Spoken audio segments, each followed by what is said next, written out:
Ay guys, nakakulo ako ng tubig. Ang gagawin ko guys ay magluto lang ako ng isda. Nalagyan ko siya ng sabaw.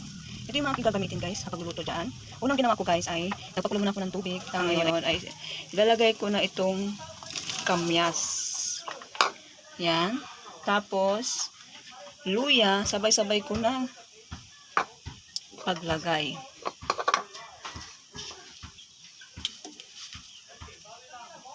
Masarap kasi sa tinulang isda yung may kamyas. Pagkatapos guys, lagyan natin ng kamatis.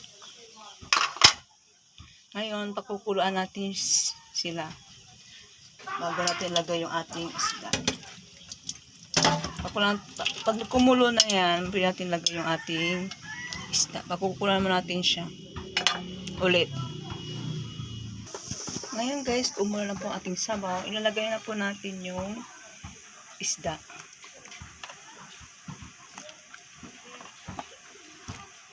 Ilagay natin yung ilang isda.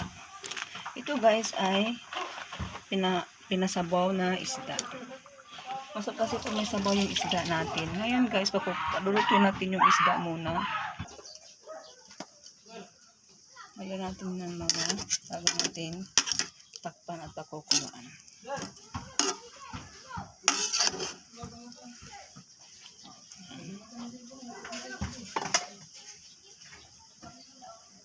So, kumukulo na siya guys, titimpla natin siya ng asin, pangpalasa. Tapos, lagyan natin siya ng Ajinomoto para masarap. Panglasa na rin ang Ajinomoto.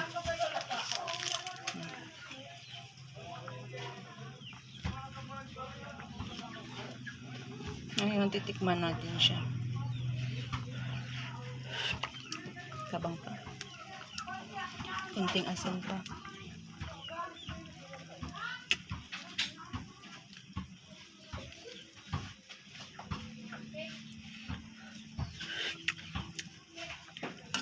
Masyadong maasin ng ano. Ngayon, lalagay natin yung talbos ng kamote para mas lalong masarap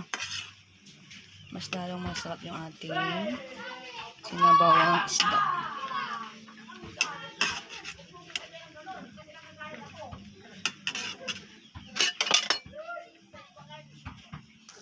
Ito na guys yung ating sinabawan na isda.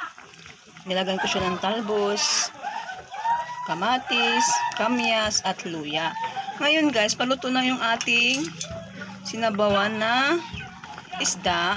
Ilalagay na po natin yung ating panghuling timplada. Nilagyan ko siya ng kalamansi para ay lalong maasim at masarap yung ating niluto. Hindi ako naglagay ng sinigang na powder. Ang nilagay ko talaga ay kalamansi.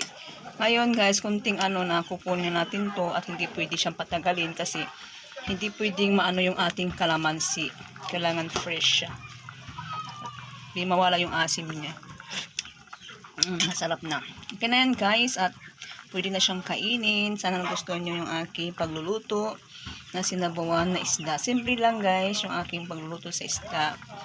Yan guys, luto na siya. Huwag na masyadong pakuluan ng pakuluan para di ma-hotcook yung talbos ng kamote. Masarap kasi pag ang kamote ay hindi hotcook.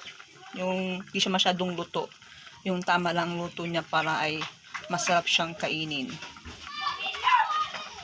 Thank you guys for watching my videos under Gabadni Vlogs. Huwag niyong kalimutan